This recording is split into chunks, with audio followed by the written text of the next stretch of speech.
This is chapter number 8, Devotional Paths to the Divine. So we were discussing about Bhakti movement and Sufi movement. In this, philosophy, vichardhara or ideas, whomsoever we are going to discuss, they have different views, different thoughts with respect to the religion, to God, and how to worship. So this bhakti is a big word. If you see here, he is Adi Shankaracharya, Shankara. And he was one of the most influential, effective philosopher of our subcontinent. And he was born in Kerala.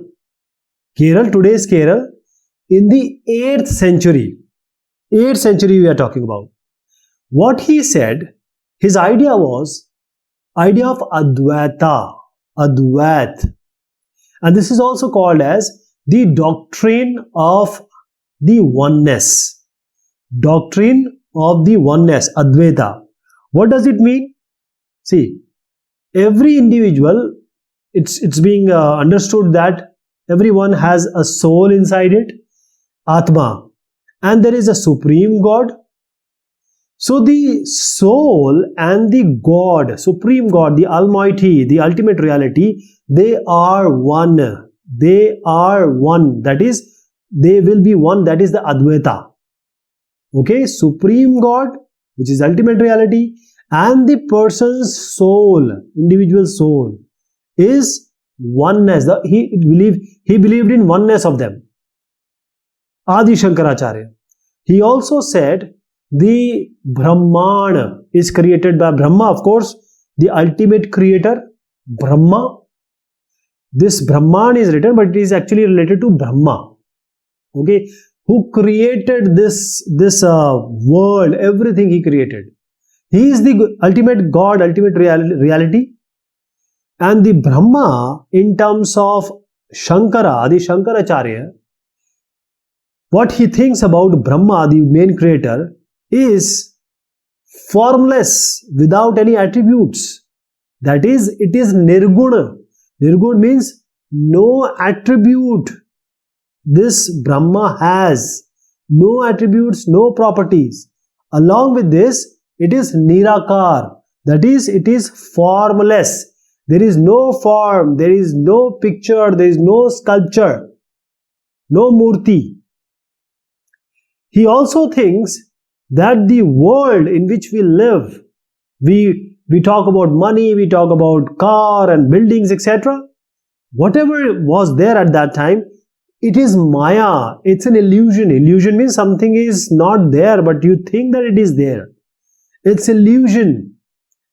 He also said the renunciation of the world. He said tyag. Renunciation means leaving world, everything in the world, and just leave everything and just follow the path of knowledge, to know, to understand.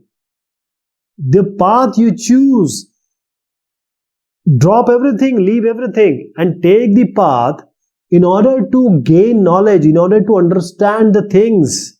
And what is salvation? That is, what is the Brahma? Who is the creator? And this is the only path to get the salvation, to get the moksha, to get the mukti, to get the knowledge. So he said, leave everything, take the path in order to get the salvation, to know the Brahma. Now here we talked about Shankara, Adi Shankaracharya, Advaitwad. Now Ramanuja has a different idea. So his idea was Vishishtadvaitwad. He was born in Tamil Nadu in 11th century. Ramanuja born in Tamil Nadu in 11th century, and he was quite influenced by the Alvars. Did we talk about Alvars and Nayanars earlier? Alvars were those who were following or worshipping the Vishnu Bhagwan. So he said, Ramanuja said, if you want to get moksha, if you want to get salvation, then you can only do it through if you have intense devotion, love, affection for the god Vishnu. You worship God Vishnu.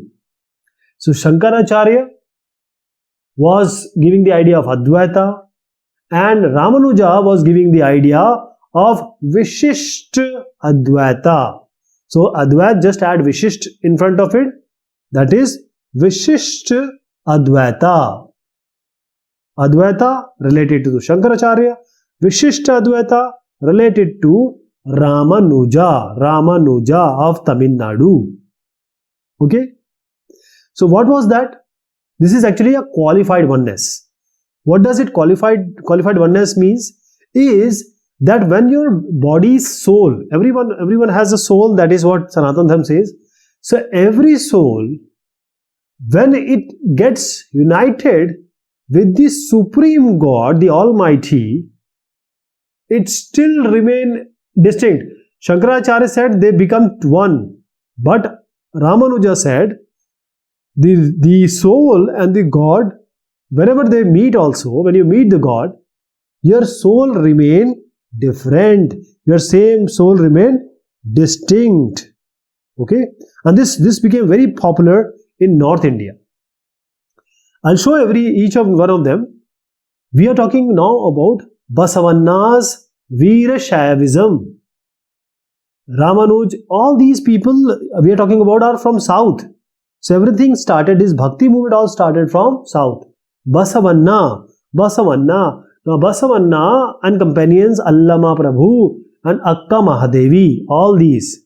Basavanna, Allama Prabhu and Akka Mahadevi, they all started a religious movement, a religious andolan, which was called as Veerashaiva movement. Veerashaiva movement. Basavanna, Akka Mahadevi, Allama Prabhu. And they started in present day Karnataka when in mid 12th century, around 1150 you can understand, mid 12th century. What they said? What was their idea? Their thought was, their advocation was that everyone is equal. All human beings are equal. They believe in the equality of human beings. And whatever Brahmans have decided, what are the Brahmanical ideas? They have caste system, Brahman, Kshatriya, Vaishya, Shudra. Okay? And their treatment, this is the caste system first of all, they were not advocating that. Second thing, the Brahmans, they treated women as a say, keeping up to the houses. They are not giving freedom, or they are not giving them that space. The women should get equality, right? They are 50% population. So Basavanna, Allama Prabhu, Akka Mahadevi said the women should be treated equally. Everyone should be treated equally, whether any caste, any creed, it doesn't matter. And the idol worship and rituals, all forms of ritual, karma kanda, idol worship, they were not in favor of. So we started with this also we have discussed, Namanal War we have discussed. We are talking about Ramanuja now. Ramanuja 11th-12th century. Ramanuja, here is Ramanuja 11th-12th century. 11th-12th century. Then coming to Basavanna, 12th century. He was 12th century. This is around, right now it is Andhra Pradesh and Karnataka. So previously it was not there. There was not very close these boundaries. We have created it. As I said, everything started from South, the Bhakti movement idea. And this paved its way from South to the other parts of India.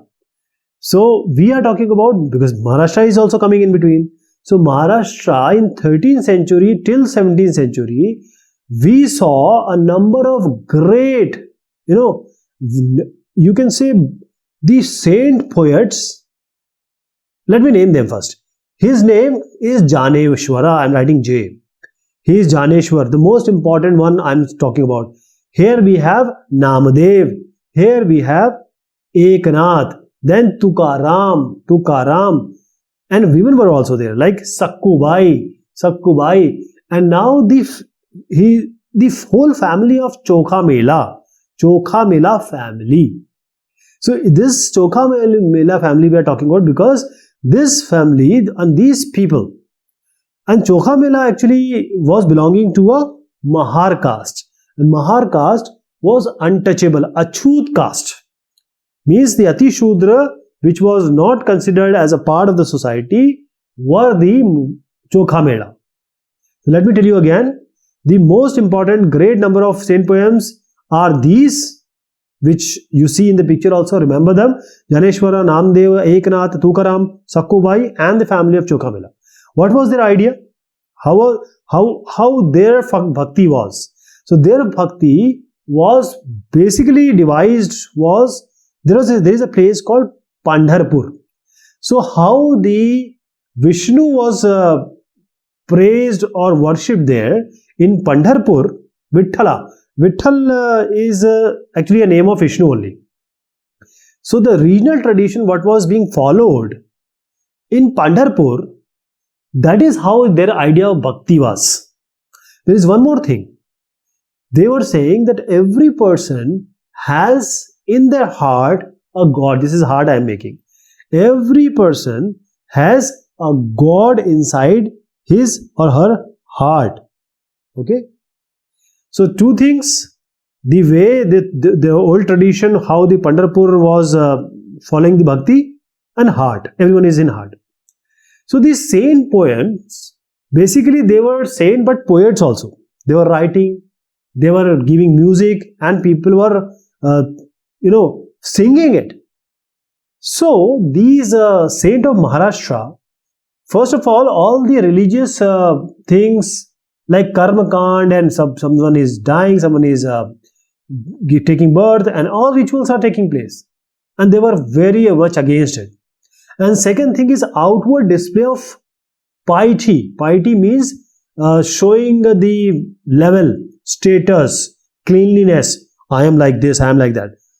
So this immense display was not being accepted by them. Also, because the social differences were there, Brahman, Kshatriya, Vaishya, Shudra.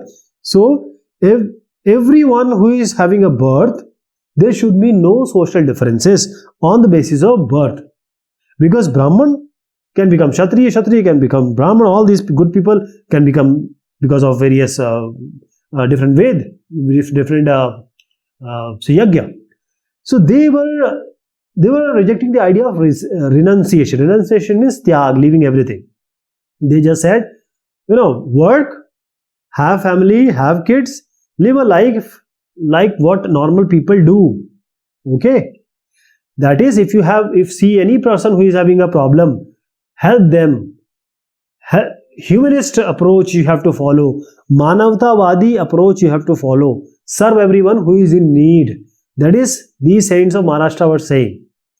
And they insisted, they were saying that if the bhakti, actual bhakti in their advocacy or thought was, actual bhakti is sharing the pain of others, doing the care, love for those who really need it, who really have problem, poor people, ill people, everyone you have to love them and care. Now this was advocated by Narsingh Mehta also. This was also being said by Narsingh Mehta. He was also a great son, but he belonged to Gujarat. He said the Vaishnavas. Who are Vaishnavas? Vaishnavas are those individuals or people who are having faith in the God and who are considered to be the good people. Good people, Vaishnav people, good people have faith in God. So those who can be termed as Vaishnavas are those who understand the pain of others, who have the understanding of the problem which others face. Okay. So Narsingh Mehta, we know Gandhiji. Gandhiji actually propagated it. That is how we know this bhajan. Vaishnava jan to tene kahiye je, पीड़ पराई जाने रे, पर दुखे उपकार करे तो ये मन अभिमान न आने रे. That is, those people are called Vaishnav, who actually feel from inside, their heart says that okay, this is the pain the other person is feeling. And if you are doing some help, if you are helping some person who is in misery, who has some problem, then never have that self-conceit, that is, never feel that, oh, I have done this, I have done that. No, Abhiman should come. So let me show you these Janeshwar, 13th century, and Basavanna, after Basavanna, Janeshwar came. Then came Namadeva, 13th and 14th century. Then Tukaram and Eknath, both in 16th century. Okay. And Narsimha Mehta we talked about, he came in 15th century, Narsimha Mehta. So what you see here, this is the bhajan, as I said, our Mahatma Gandhi, our Rashtrapita, he used to chant this bhajan. That is how we know this so popularly. Nathpanthis, Siddhas and Yogis. Now let me just relate it to you. Do you know who is the right now Chief Minister of Uttar Pradesh? Yogi Adityanath. Yogi Adityanath is Nathpanthi. Okay? Nathpanthi. Actually, he has taken the place of the major Nathpanthi, the establishment. Coming to Patanjali Baba, you remember him? Ramadev Baba. He is actually a Baba, but he is selling things. He is yogi. So he is a yogi, supposedly yogi. Then Siddhas, those who are Siddhachari. So all these three we talked about, they were either doing some meditation, doing some yoga, doing some, asanas, exercises, breathing exercises. Okay. So they were wearing, either not wearing, right now they wear Bhagwa. You see a Yogi Adityanath and Ramdev, they always wear Bhagwa, orange dress. So these people, Nathpanthis, Siddhacharis and Yogis, they have, because at that time Brahmanical ideas of or Brahmanical institution of thoughts were not accepted by everyone. So these NSY, they also didn't believe it. The conventional religion, the Sanatan basic religion, they were not accepting it. Or they were saying that, okay, we have some logical arguments, just tell us why this has to be done, why this not had to be done. Okay. So they were asking questions. NSY, they were asking questions. Nathpanthi, Siddhacharis and Yogis. So this NSY, they said, we don't like these Brahmanical ideas, or some of them we like, some of them we don't like. So they say, if you want moksha, if you want salvation, if you go to Rishikesh, you see there are hundreds of tourists which are coming there, and they stay there for months and months. You know why? Because here they come for moksha, in the search of salvation, in the search of mukti, getting knowledge. So what these NSY were saying that the idea to get salvation, because the God is formless for them. There is ultimate God, ultimate reality, but it is formless. It has no shape. And how do you want to realize this oneness, or say with ultimate reality, do you want to connect to the God?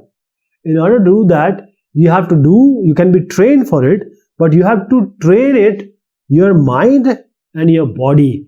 That is, you can get the God, you can meet the God by doing intense training of both mind and body. How to get this?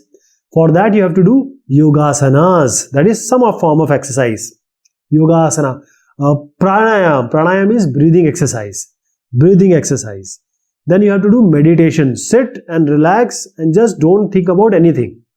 Don't think about anything, that is meditation. So these all are sitting here. They are just meditating and doing different forms of yoga, doing exercises, breathing exercises. And most of them were lower caste. Very popular it became in low caste. Because they were very critical about the Brahmanical and critical religion which was going on. Okay. So that is how this became very popular in northern India. Yogi Adityanath, this Patanjali Baba, all are from northern India. Coming to Islam and Sufism. Islam and Sufism. First of all, we talked about this Sant, mostly from the Hindu or Hindu sect religion, right? They were talking about different gods, deities, and they were not following, or they are arguing that what is correct, what is not, right? They gave their own philosophy and ideology. Sufis, exactly like this, were Muslims. So they also feel that this Islam has something which we don't believe. They don't believe. Okay. So they were coming from, Sufis were Muslim mystics, Muslim believers, Muslim thought they have, but religion, all these religious things, they just rejected. They just said that love and devotion, dedication to God, these two things along with help to the people, working for the people, loving people, human beings, your fellow human beings. So this is the idea, love God and help. This is what they think is the ultimate way to get the God, to see the God, to meet the God. Okay. So Islam is a very good religion. It propagated so fast because it gave us a very good idea. It's a very clean religion. If you read it, you'll love this. Like the Sikhism, it's a very good religion. So first thing is, Islam was saying monotheism. Monotheism is single God. Monotheism. Mono, single, atheism. So one God is there. Only one God. Okay. There is no other God. Submission to just one God, Allah. Allah Pak Parvardigar. They rejected the idol worship, Murti Pujan, worshipping the stones, or because everyone makes through his feeling, through his worship, the stone as God. But they said no, this is what we don't want. And that is, see, Islam has done what? First rejected this idol worship, and it has simplified the religion. That is, just people come and 5 times they just do the prayers, collective prayers. So Islam made the religion quite easy. Okay, so if you see people living, they are following Islam, there will be people who might fight, who may do shadi or marriage. So if the people live, there has to be certain rules and regulation that has to be made.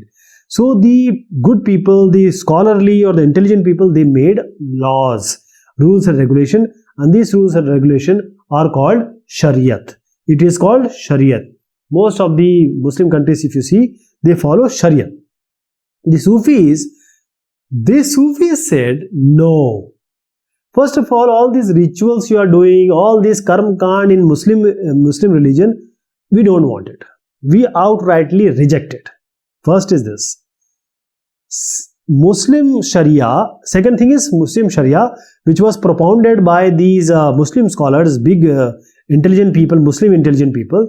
They said, no, whatever these Muslim religious scholars are asking, we also don't advocate it.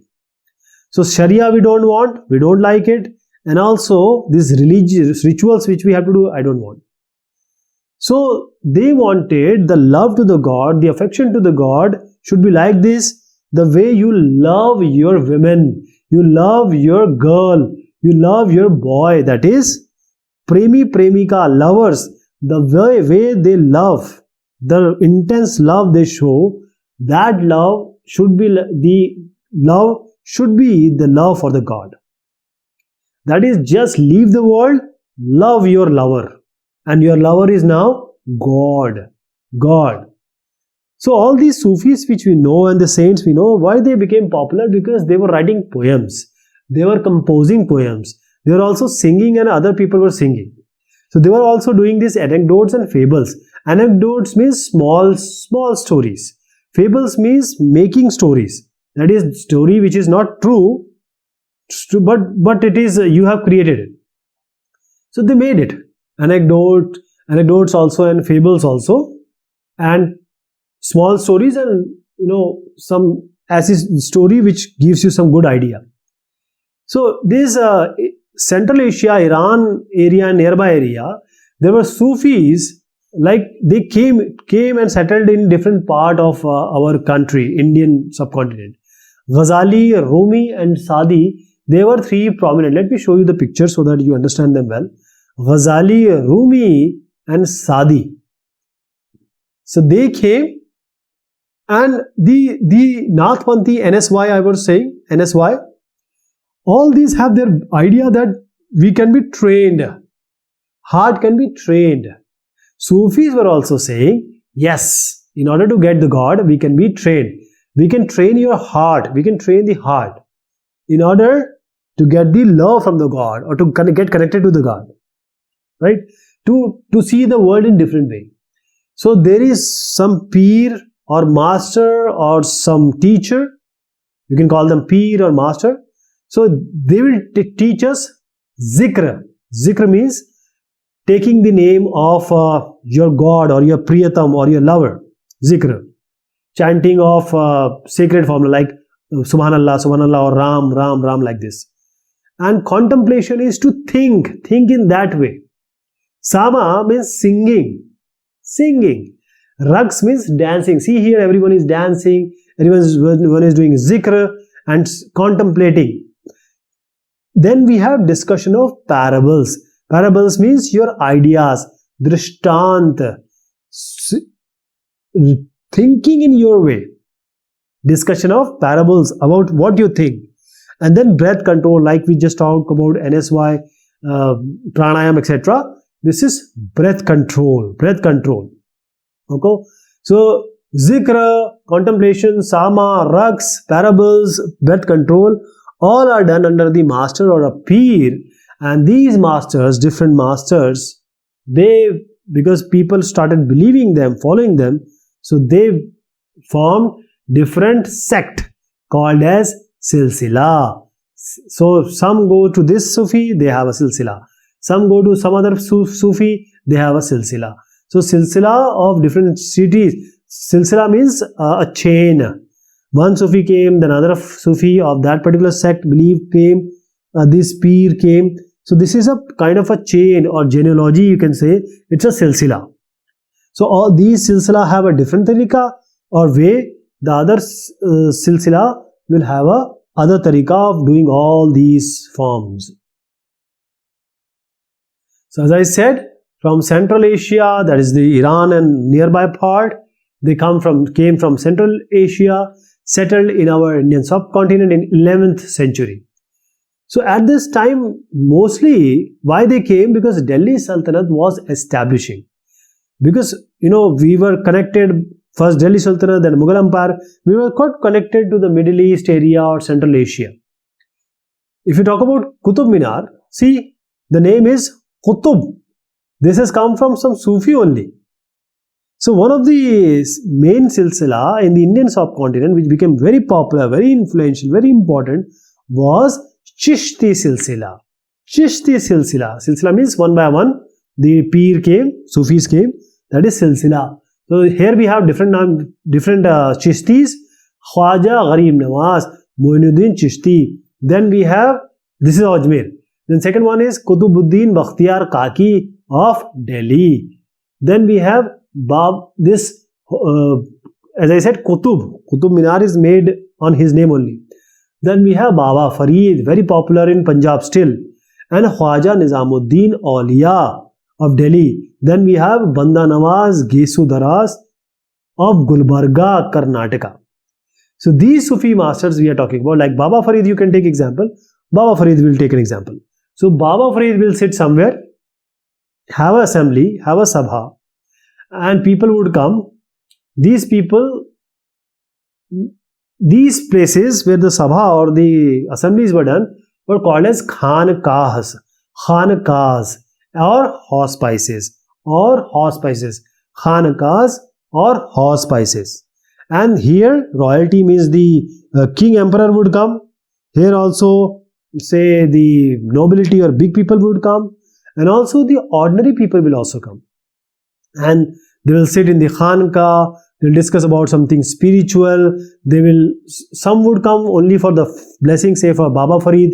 Some would come for the blessings, and some would come only to attend the dance and music, because Sufi is all about dance and chanting the names and being in love with your God. So what happened? Some people would think that this Baba Farid and other is having miraculous power. They are just like Jadugar. They are like they have some immense power that if somebody is ill or somebody is having troubles in their life, if we go to them, they will give the blessing, and our troubles will be relieved. We'll get relief from our illness. So all these shrines which you see, the name I gave you, this tomb or dargah or the shrines, these places have now become pilgrimage. Pilgrims go here, Ajmer Sharif. Most of the people go to Ajmer Sharif. Even the big politicians, big superstars, whenever they are releasing their movie, they go to Khwaja Gharib Nawaz, Moinuddin Chishti. Also some go to Baba Farid, some go to Gulbarga. So it's a kind of a Tirth place now. That is, religious tourism places now they are. They have become so important because it gives you an idea or love that people want. And we talked about Rumi also, Jalaluddin Rumi. He was a 13th century Sufi poet. He was from Iran and he used to write in Persian, right? Now coming to new religious developments in North India, and this we are going to take in the next discussion. Till then, thank you so much. Take care of yourself.